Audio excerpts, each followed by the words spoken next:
नमस्कार दोस्तों। आज हम जीवन चक्र परिकल्पना लाइफ साइकिल हाइपोथेसिस के बारे में पढ़ने वाले हैं। पिछले वीडियो में हमने उपभोग से रिलेटेड किन्स का मनोवैज्ञानिक नियम, उसके बाद में जेम्स ड्यूसेनबरी का सापेक्ष आय परिकल्पना, फिर उसके बाद में मिल्टन फ्रीडमैन की स्थायी आय परिकल्पना के बारे में पढ़ा है। इस वीडियो में हम केवल जीवन चक्र परिकल्पना के बारे में पढ़ेंगे। तो सबसे पहले अगर हम देखते हैं तो जो जीवन चक्र परिकल्पना है वो अर्थशास्त्री फ्रेंको मोदिग्लियानी और अल्बर्टो एंडो ने दी है। ठीक है, यहाँ पर देखते हैं कहीं पे इसका बुक में जैसे नाम लिखा होता है एंडो मोदिग्लियानी। ठीक है, इनके पूरा नाम लिख दिया मैंने, फ्रेंको मोदिग्लियानी और दूसरा अल्बर्टो एंडो। इन्होंने जीवन चक्र की परिकल्पना दी है। अब देखिए, ये जो अर्थशास्त्री वो क्या कहते हैं कि लोगों का जो उपभोग होता है वह उनके जीवन काल में जो प्रत्याशित आय होती हैं उसके ऊपर निर्भर करता है। ठीक है, लोगों द्वारा विभिन्न वस्तुओं का जो उपभोग किया जा रहा है वह जो उपभोग होता है उनकी प्रत्याशित आय पर निर्भर करता है। ठीक है, प्रत्याशित आय का मतलब क्या हो गया कि भविष्य में वो कितनी आय प्राप्त कर सकते हैं, कितनी आय प्राप्त होने की संभावना है, उसके ऊपर उनकी उपभोग प्रवृत्ति निर्भर करती हैं। अब वो बताते हैं कि जो लोगों का उपभोग होता है वो किन किन बातों के ऊपर निर्भर करता है, किन किन तत्वों के ऊपर निर्भर करता है। तो सबसे पहला है कि उनके पास में आय कितनी है। ठीक है, उनके पास में उपलब्ध संसाधन कितने हैं। दूसरा है कि जो पूंजी पर प्रतिफल की दर है वो कितनी है। तीसरा कि लोगों के द्वारा उपभोग पर खर्चा करने की जो योजनाएं बनाई जा रही, ठीक है, व्यय करने की योजना किस प्रकार की हैं। और फिर चौथा कि जो योजना बनाई जा रही है वो किस उम्र में बनाई जा रही हैं। तो मोदिग्लियानी कहते हैं कि लोगों का जो उपभोग होता है इन सभी तत्वों के ऊपर निर्भर करता है। और वो बताते हैं कि लोगों की जो वर्तमान आय होती हैं उसमें कौन कौन से आय होती हैं। एक तो वो कार्य कर रहे हैं अभी, जैसे ठीक है श्रम करते हैं तो श्रम से उनको जो भी आय प्राप्त हो रही है, चाहे वो वर्तमान में प्राप्त हो रही है, चाहे श्रम करने से उनको भविष्य में जो आय प्राप्त हो सकती है, मतलब प्रत्याशित आय जिसको हम कहते हैं। अब ये जो अर्थशास्त्री वो बताते हैं कि जो लोगों की वर्तमान आय होती हैं वो उनका कार्य करने से जो आय प्राप्त होती है, श्रम करने से जो आय प्राप्त होती है, चाहे वो वर्तमान में प्राप्त हो रही हैं, चाहे उनको भविष्य में हो सकती हैं, जिसको हम कहते हैं प्रत्याशित आय। ठीक है, श्रम से वर्तमान आय कितनी है और प्रत्याशित आय कितनी है, प्लस उसमें परिसंपत्तियों से जो आय प्राप्त हो सकती हैं, ठीक है, जिसको हम गैर मानवीय धन कहते हैं, इन दोनों का योग होती है वर्तमान आय। अब हम देखते हैं कि इनका जो सिद्धांत है उसकी मान्यताएं कौन कौन सी हैं। तो सबसे पहली मान्यता है कि ये मानते हैं कि लोग का जो जीवन काल है उसमें कीमत स्तर स्थिर रहता है, कीमत स्तर में कोई परिवर्तन नहीं होता है। कीमत स्तर क्या होता है? अपरिवर्तनीय। दूसरी मान्यता है कि अर्थव्यवस्था में ब्याज की दर क्या होती हैं? स्थिर होती हैं। ठीक है, इसका मतलब ये स्थितिक अर्थव्यवस्था की कल्पना करते हैं। फिर तीसरी मान्यता है कि ये मानते हैं कि लोगों को विरासत में कोई परिसंपत्तियां प्राप्त नहीं होती हैं और उनकी जो भी निवल संपत्तियां हैं, ठीक है, वो उनकी बचतों का परिणाम होती हैं। लोग बचत करते हैं, उसी से उनके संपत्तियों का निर्माण होता है। और चौथा है कि जो उपभोग होता है वो वर्तमान और भावी प्रत्याशित आय दोनों पर निर्भर करता है। तो ये वो मान्यताएं ले लेते हैं और उसी के आधार पर अपने सिद्धांत का प्रतिपादन करते हैं। अब देखिए, ये जो अर्थशास्त्री वो बताते हैं कि लोगों का जो उद्देश्य होता है उपभोग करते हैं, तो उपभोग करने से उनको जो उपयोगिता मिलती है उस उपयोगिता को वो जीवन भर अधिकतम करना चाहता है। ठीक है, विभिन्न वस्तुओं पर जो खर्चा करता है तो उनसे उसको जो भी उपयोगिता मिलती है तो लोग चाहते हैं कि उनको मिलने वाली उपयोगिता अधिकतम हो जाए। ठीक है, उनके पास में जो भी संसाधन होते हैं उन्हीं के ऊपर निर्भर करती है उपयोगिता, कि वस्तुओं सेवाओं को अगर खरीदना है तो उनके पास में क्या होना चाहिए, संसाधन होने चाहिए, आय होनी चाहिए। ठीक है, तो इस आय को खर्च करने से जो भी उपयोगिता उसको जीवन भर मिलती है उसको वो अधिकतम करना चाहता है। अब ये अर्थशास्त्री मानते हैं कि लोगों के द्वारा जो भी उपभोग किया जाता है तो जीवन भर जो भी उपभोग किया जाएगा उसकी वो क्या करते हैं, योजना बनाते हैं, और पूरा जीवन भर जो है उनका जो उपभोग स्तर है वो एक तरह से क्या होता है, स्थिर रहता है। ठीक है, पूरे जीवन काल में उनका उपभोग स्तर एक तरह से क्या होता है, स्थिर बनाए रखना चाहता है। वो मानते हैं कि लोगों के जो जीवन है, लोगों का जीवन, उनके प्रारंभिक वर्षों में वो क्या करते हैं, उपभोग ज़्यादा करते हैं। ठीक है, उनकी आय की तुलना में उपभोग जो होता है वो ज़्यादा होता है, और ऐसी स्थिति में वो कोई बचत नहीं कर पाते। उनकी बचत क्या होती है, ऋणात्मक होती है, जिसको हम कह सकते हैं अबचत होती है। ठीक है, जीवन के प्रारंभिक वर्षों में क्या होता है कि लोग उपभोग के ऊपर अधिक खर्चा करते हैं, इसलिए उनको अबचत होती है। उनकी बचत क्या होती है, ऋणात्मक। क्यों? क्योंकि उनका उपभोग बचत आय की तुलना में अधिक होता है।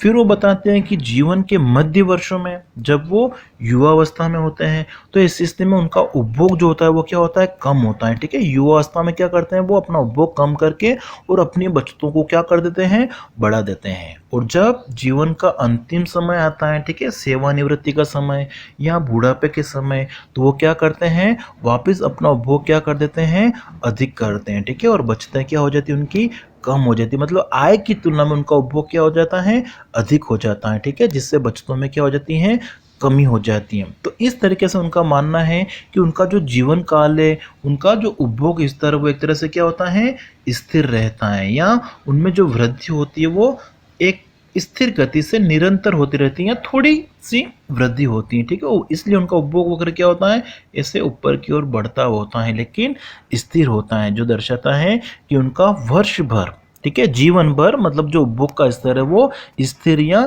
थोड़ा सा बढ़ता हुआ होता है।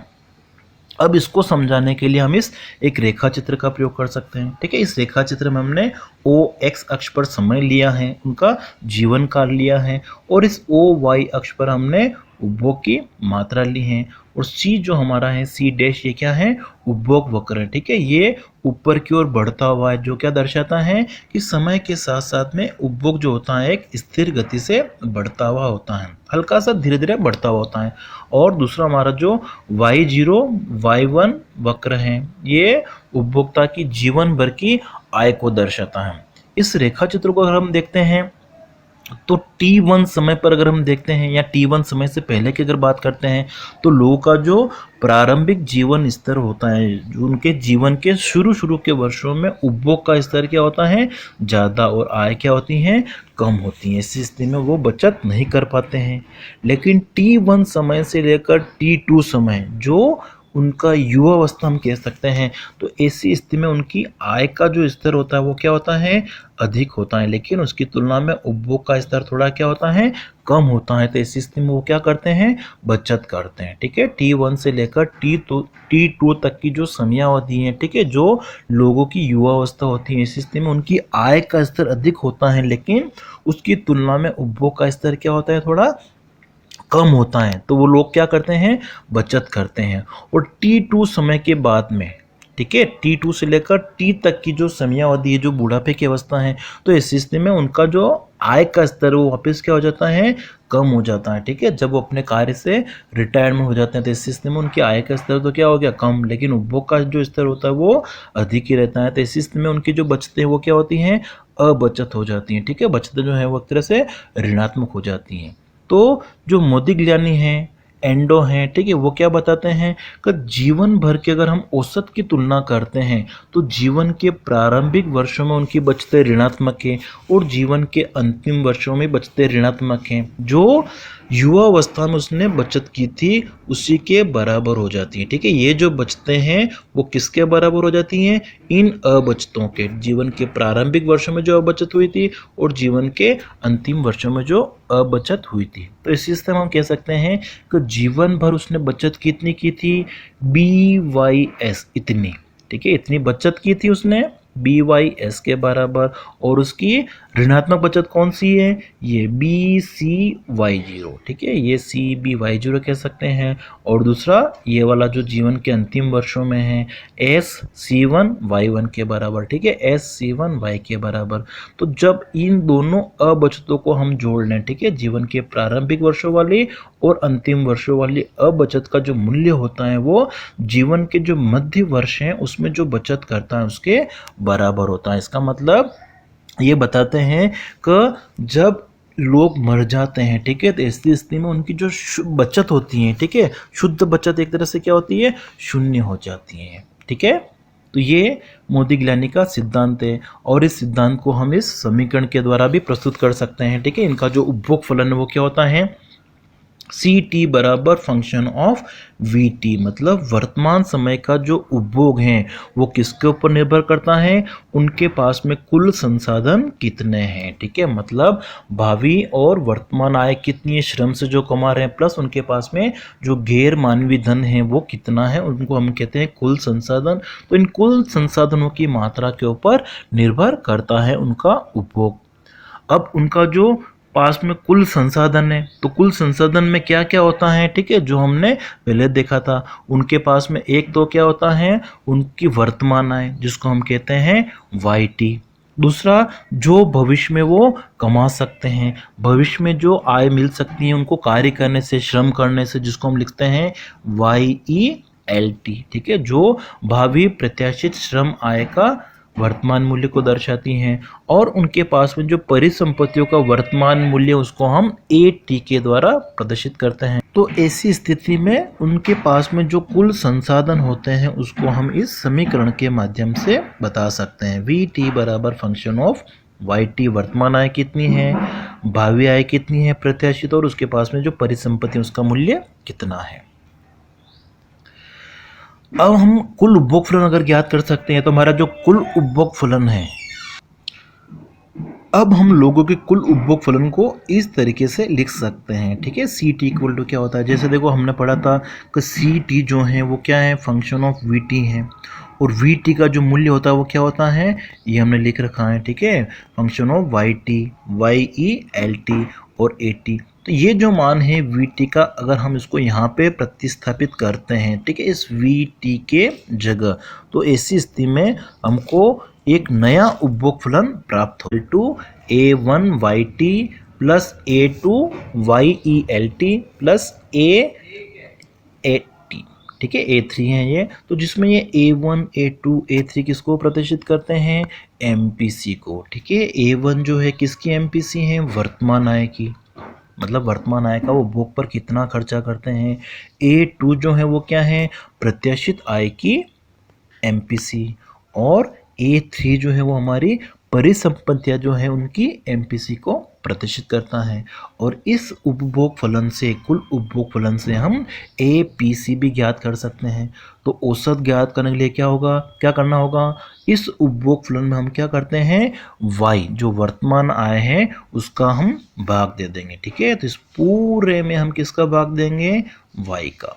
तो यहाँ पे क्या बन जाएगा, C T upon Y T, जो किसको प्रदर्शित करता है, ए पी सी, ठीक है। ए पी सी क्या होती है, सी अपॉन वाई होती है, ये हो गया अपना ए पी सी। इसका मूल्य किसके बराबर होगा, यहाँ से क्या बचेगा, ए वन, तो ये आ गया ए वन, ठीक है। यहाँ पे क्या होगा, A two Y E L T upon Y T, तो ये आ गया।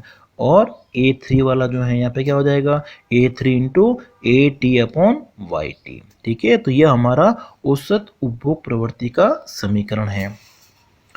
अब जीवन चक्र परिकल्पना जो है उसको हम इस रेखा चित्र के माध्यम से भी समझ सकते हैं, ठीक है, जिसमें प्रारंभिक साम्य जो है वो कहाँ पे है, ई बिंदु पे है, ठीक है। और दीर्घकाल में जो एपीसी हैं वो क्या होती हैं, स्थिर होती हैं, और एपीसी का जो मूल्य होता है वो एमपीसी से अधिक होता है। और मोदी, गिलानी और एंडो जो बताते हैं, क्या बताते हैं कि निर्धनों की एपीसी क्या होती हैं, अधिक होती हैं, जबकि अमीरों की एपीसी क्या होती हैं, कम होती हैं, ठीक है। तो इस स्थिति में क्या होता है, दोनों का मूल्य अगर हम संतुलन के स्तर पर देखते हैं तो फिर एपीसी का जो मूल्य होगा वो क्या हो जाएगा, स्थिर हो जाएगा। तो यहाँ पर इस रेखा चित्र में अगर हम देखते हैं तो जो ई बिंदु हैं वो किन्स का जो उपभोग फलन है उसके जैसे ही हैं, अब ये अर्थशास्त्री बताते हैं कि जब लोग क्या करते हैं, अर्थव्यवस्था में बचत करते हैं, तो बचतों के माध्यम से परिसंपत्तियों का निर्माण होता है और परिसंपत्तियों का निर्माण होने से अल्पकालीन उपभोग फलन जो है वो ऊपर की ओर शिफ्ट हो जाता है। ठीक है, हमारा जो अल्पकालीन उपभोग फलन है ये CS1 है, वो परिसंपत्तियों के कारण, बचतों के कारण क्या हो जाता है, ऊपर की ओर शिफ्ट हो जाता है और इस स्थिति में लोगों का जो उपभोग है वो बढ़ता है और जो दीर्घकालीन उपभोग है वो एक तरह से क्या होता है, स्थिर ही रहता है। जो APC है वो क्या होती हैं, स्थिर ही होती हैं। ठीक है दोस्तों, तो ये हमारा जीवन चक्र परिकल्पना है।